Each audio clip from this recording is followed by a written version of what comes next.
morning. Thank you for coming. And a big thank you to Metropolitan School of the Arts for coming.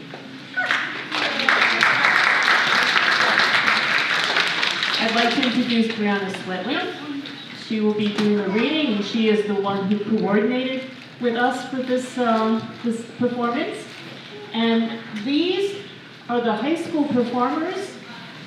They go to school at the Metropolitan School of the Arts, where they take regular high school classes, plus they're studying the arts. These young ladies are all studying ballet. They are giving up a precious Saturday to be with us. And when you watch them, if you have not seen them before, you will be astonished at how good they are. They are incredible. You can ask afterwards. I don't know. We are filming this. If anyone has an issue with that, mainly it'll be filming the dancers, but you can sort of tuck yourselves in this corner if you don't want your children to be videotaped. And I'm going to turn it over to Brianna, and let's be a fantastic audience for these wonderful. Thank you. There we go. Good morning, friends. I'm so excited that you're here, and we can't wait to get started. Just a few things before we start, okay? The first thing is, I want you to meet my friend Bella. Bella, can you vision? Okay, in our show, Bella will be playing the part of the evil queen. But I promise she's just pretending. So, we don't need to be nervous. She's really very nice, okay? Secondly, I'm going to be telling the story, but I'm going to need your help to tell the story. So, a few things. Let me see if I can get rid of my mic pack so my hands can be free here. In our story, there's a magic mirror. Can you be our magic mirror in the story? Can I see your arms? In ballet, we call this fifth position arms. Oh, look at you are fabulous mirrors. I love it. Okay, so when Snow White talks about loving someone, oh, I forgot to explain. In ballet, the dancers don't talk. They tell the story with their faces and with their bodies. So when they want to say that they love someone, what do you think they do? How would you show that with your body? You do love, or I. You point to your eye, and you could say love. And go, oh, very nice. And then you point to the person that you love. You, from you. Very nice. We also have 7 dwarf friends. 7 is a lot, I know. And they each have their own gestures. So, what do you think happy looks like? Is he happy? What about sleepy? You can even snore if you want. Sleepy snores a lot. What about grumpy? Grumpy is everyone's favorite. And I'm already forgetting our dwarf. Dopey gets confused a lot. So he goes, I don't know. Then we have bashful. Does anybody know what bashful means? Bashful means shy. So we might do our shy faces to be bashful. Oh, we're hiding. That's very bashful. Who have I forgotten? Oh, sneezy. And we're going to sneeze into our elbows so we don't spread germs, right? Love it. Did I forget any friends? Oh, Doc! Doc wears glasses. So can I see your Doc glasses? There they are. Okay, I think you're ready for the show. Are you ready? Yes. Okay, let me get my book. Now, how do all fairy tales start? Do you know? Once upon a time, in a faraway kingdom, there was a little girl with skin as white as snow, lips as red as roses, and hair as black as ebony. Her name was Snow White. She was a cheerful child who loved to dance and dream by the wishing well.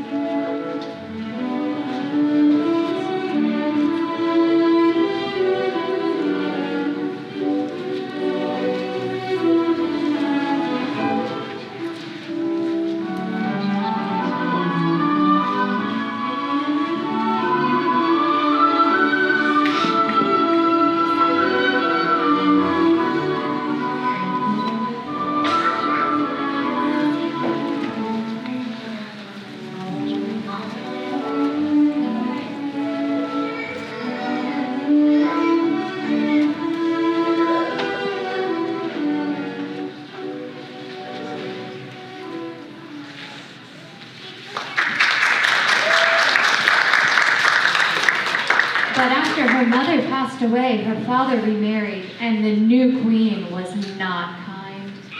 The queen was very beautiful, but she was also proud and vain. She could not bear the thought of anyone being more beautiful than her. Every day, she stood before her magic mirror, admiring herself. Can you make the mirror? Let's see. Oh, I love these mirrors so good. The queen said, "Mirror, mirror on the wall, who is the fairest of them all?" And what do you think the mirror said? The mirror said, "The queen, you are the fairest of them all." The queen was satisfied. She knew her mirror never lied. But as time passed, Snow White grew older. Her beauty blossomed, and even the queen's magic mirror took notice. One day, the queen watched from her window as Snow White wandered through the courtyard, gently picking flowers. The sunlight caught her hair, and her smile radiated pure joy. A flicker of jealousy stirred within the queen's heart, but she reassured herself. The mirror had always spoken the truth. Surely she was still the fairest of them all. Can we make the mirror again, friends? Yes. The queen said, "Mirror, mirror on the wall, who is the fairest of them all?" What do you think the mirror said this time?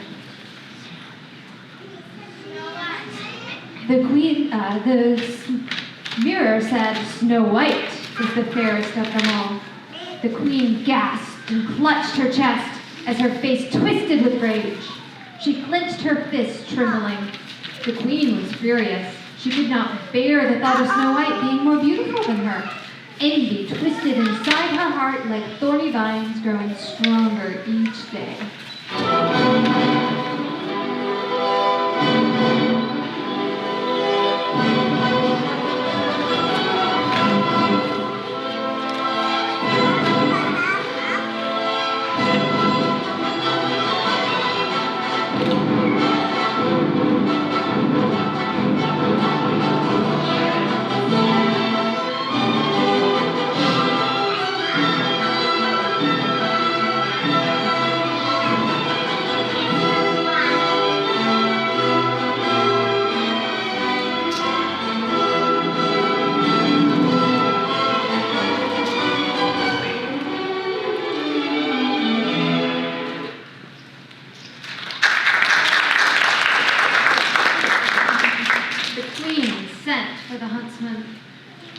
The queen told him, "Huntsman, you will take Snow White deep into the dark woods.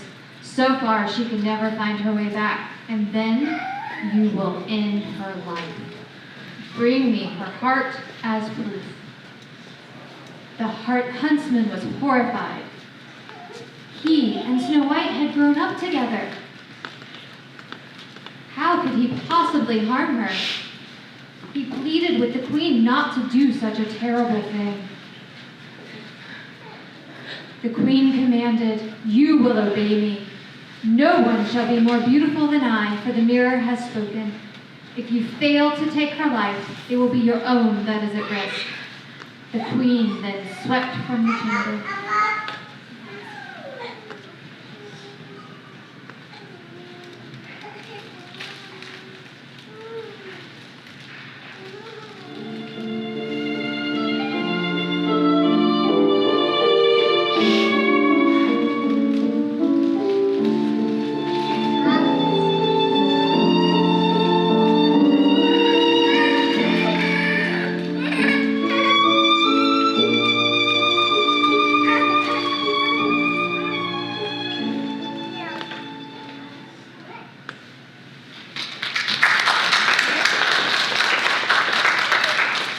queen had summoned Snow White to take her cape and go for a walk with the huntsman. The queen said she wanted special flowers from deep in the woods. Snow White trusted her completely. But the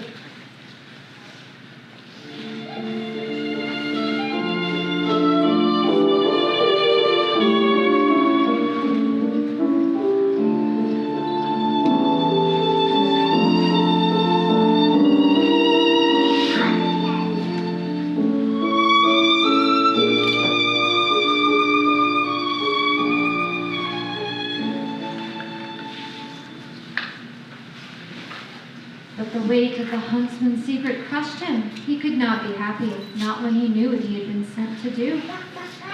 The huntsman explained to Snow White, "The queen is angry with you." "Why?" asked Snow White. "Because you are the fairest in all the land," said the huntsman. Snow White exclaimed, "No, it cannot be. The queen is the fairest." The huntsman replied, "Not anymore. It is you. And she is so jealous that she wants you to die." The huntsman told Snow White, "Run into the woods and never come back. You must run for your own safety." "I will think of something," said the huntsman. The huntsman watched her go, his hands still trembling. Just then a wild boar dashed past. The huntsman caught it, his movements sharp and decisive. And as though he did not believe that Snow White would survive alone in the woods, he had to give her a chance. He took the boar's heart, placing it in a box, knowing that this was his only way to protect Snow White. He then returned to the castle. Snow White ran as fast as her feet could carry her, deeper and deeper into the dark forest. The trees loomed tall around her, their twisted branches reaching like hands. The wind howled, and strange noises echoed through the night. She was alone, frightened, and had nowhere to go. She ran until she could run no more. But just as she felt hopeless, a group of friendly woodland animals appeared, nudging her gently, encouraging her to keep going. They guided her through the thick trees to a small clearing where she saw a tiny cottage. The woodland creatures left Snow White there, knowing she would be safe. Snow White hesitated, but finally knocked on the door. No one answered. She gently pushed the door open and stepped inside. She marveled at the tiny furniture, noticing 7 little chairs, plates, and cups. Everything inside was small, neat, and inviting. Exhausted from her long run through the woods, she found a cozy spot and curled up to sleep. Now, as you may have guessed, the cottage belonged to dwarves, 7 of them. Would you like to meet them and find out what happens next?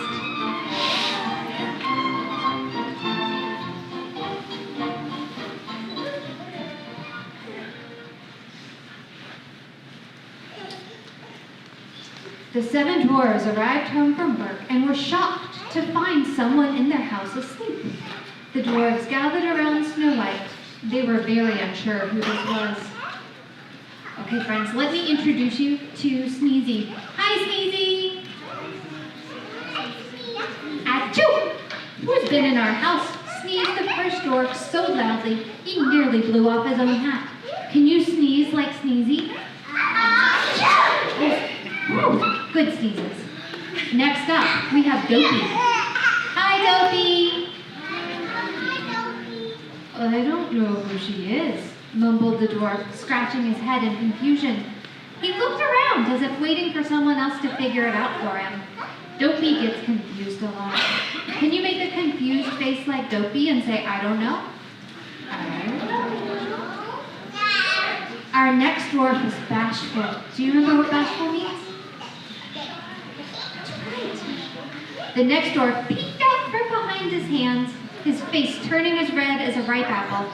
Oh my, she's beautiful, he stammered, covering his face and peeking out shyly. Can you show me your shy face, your bashful face? Then it was Grumpy's turn. Hi, Grumpy! Oh, Grumpy's not waving back. That's not very nice. Grumpy said, "Who let her in?"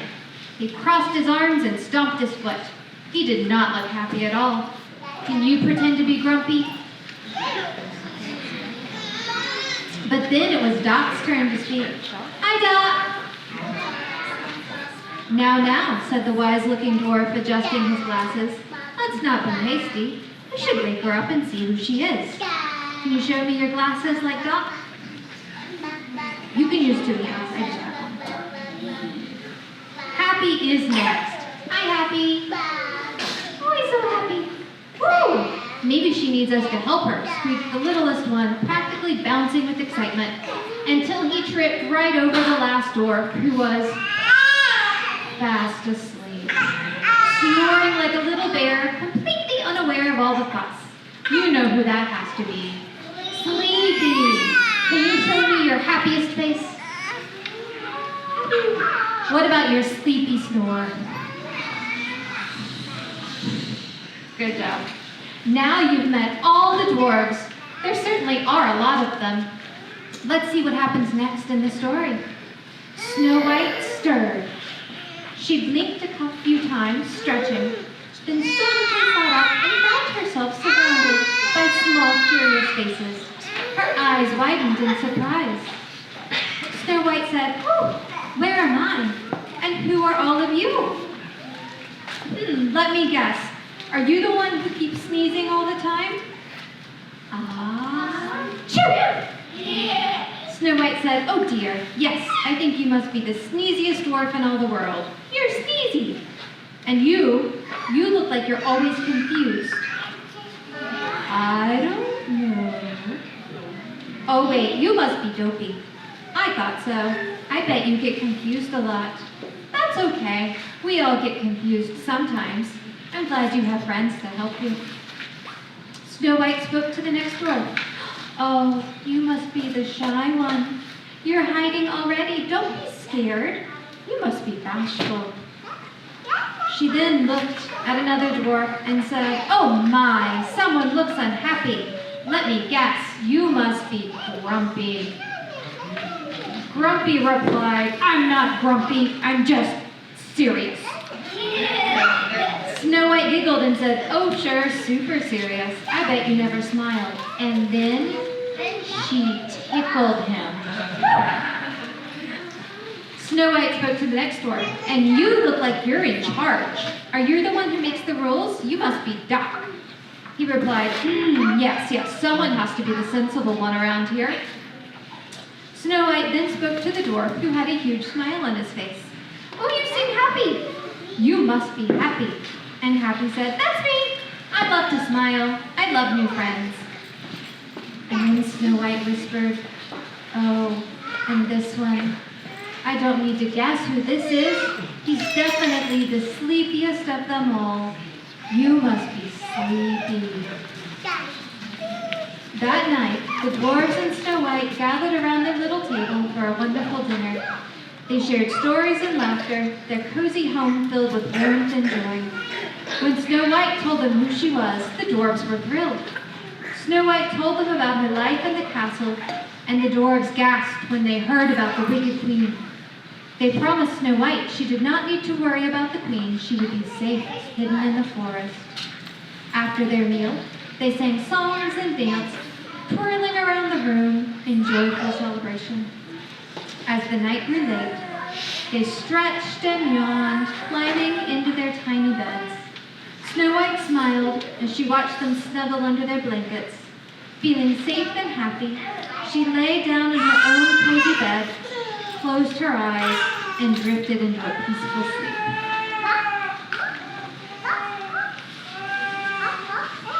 Back at the castle, the queen sat upon her grand throne, waiting impatiently. The huntsman entered, his face tense as he stepped forward, holding a small wooden box. He knelt before the queen and placed it at her feet. "Is it done? Have you brought me proof?" asked the queen. The huntsman nodded solemnly as the queen took the box. Inside lay a heart, dark and lifeless. The queen smirked, her eyes gleaming with satisfaction. "At last, Snow White is no more." She swept across the cold stone floor to her enchanted mirror, gazing into its glassy depths. Okay, friends, oh, you knew just what to do. Perfect. Let's get the mirror ready. The queen said, "Mirror, mirror on the wall, who is the fairest of us all?" And the mirror shimmered and whispered back, "What do you think the mirror's going to say?" "You, my queen, are fair, 'tis true, but Snow White beyond the hills with the 7 dwarfs is still fairer than you." The queen's face twisted in fury. She destroyed the box in her rage. She knew she had been tricked. The huntsman had deceived her, and Snow White was still alive. "That wretched girl, she thinks she can escape me. I will see to it that she never wakes again." She was in such a blind fury that she did not notice the huntsman run far away.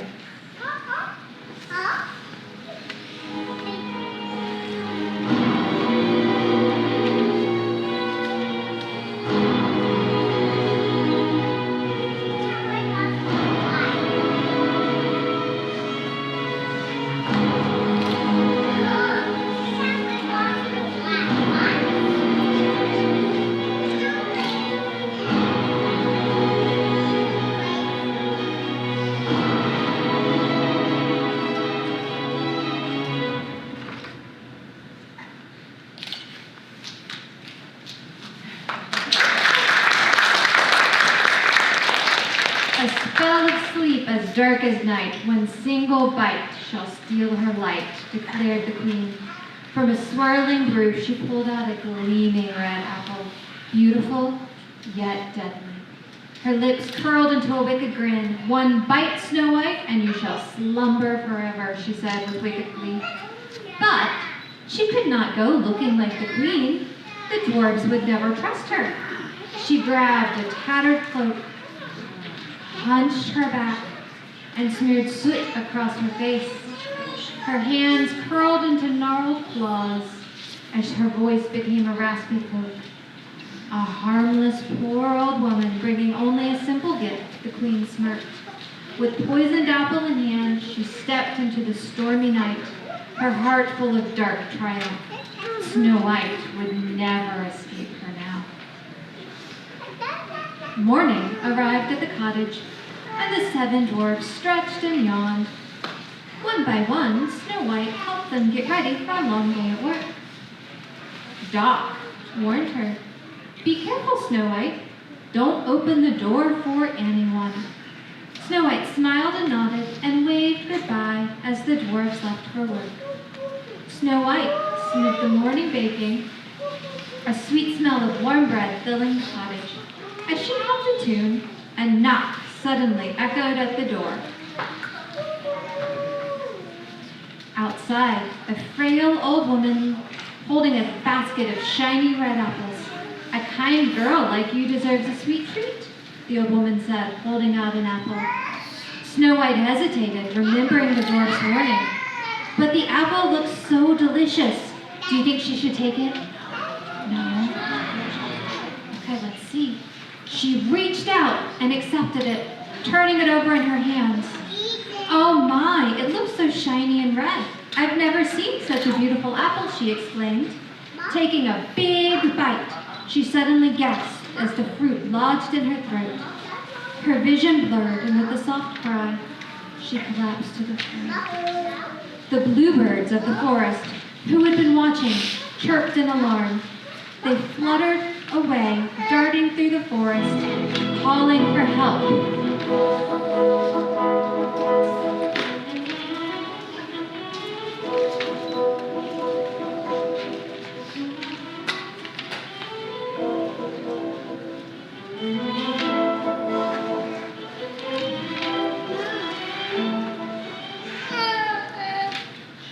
The dwarves heard the bluebirds' warning and ran back to the cottage.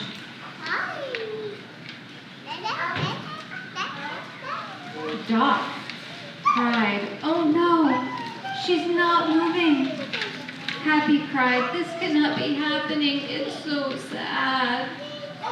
The dwarves trembled with sadness, their heads drooping. Then Their tiny hands curled into fists as anger filled their hearts. Grumpy declared, "This is the Queen's doing," as he shook his tiny fist. "There she is. We won't let her get away." The dwarfs chased the Queen, and the sky darkened. The wind howled, and the Queen ran on until she reached a high cliff. But the ground beneath her crumbled, and with one final scream, she was gone, never to be seen or heard from again. Happy said softly, "What do we do now?" Doc whispered, "We cannot bury her. She looks as if she's only sleeping." So, with heavy hearts, they built a beautiful glass coffin where Snow White lay, as if frozen in time.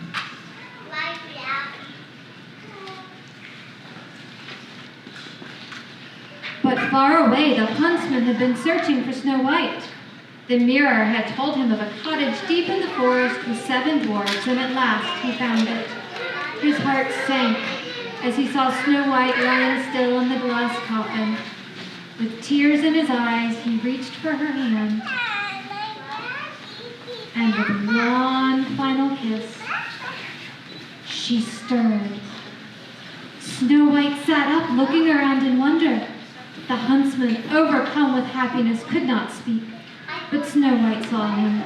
She had always cared for him, but now she knew it was more than just friendship. She knew he had tried to save her again and again, and here he was. She reached for his hand, smiling. Snow White knew that the huntsman had always been her dearest friend. He had stood by her as a protector and her greatest comfort. She now realized that she had always loved him.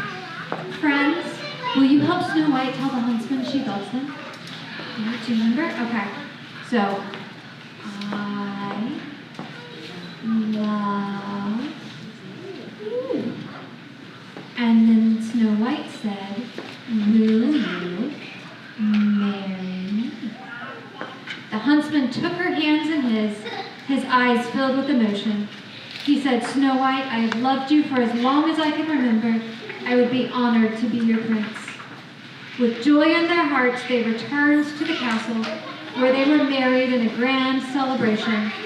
At their wedding, they danced a beautiful pas de deux, their love shining for all to see.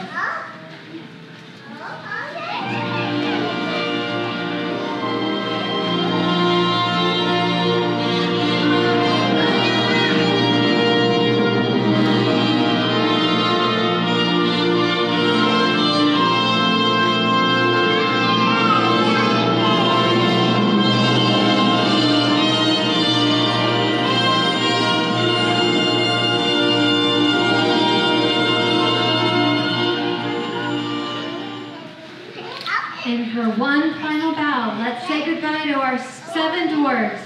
Sneezy, dopey, bashful, grumpy, duck, happy, and sleepy. With laughter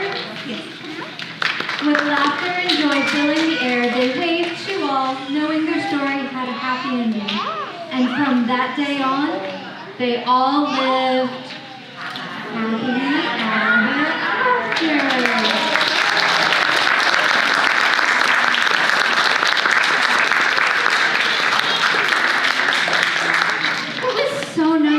You did such an awesome job helping us tell the story. Did you enjoy it? Okay. So, out on the table, as you walk in the door, there are some flyers for our show. I see some of you have them already. Amazing. There's also a larger flyer. If you're interested in seeing the full-length show, which is about an hour and a half long, there's a QR code to scan to receive a discount ticket code. Now, if you would like, you can come up and meet our characters and take pictures with them if you want to, but you don't have to. You can also just wait. And thank you so much for coming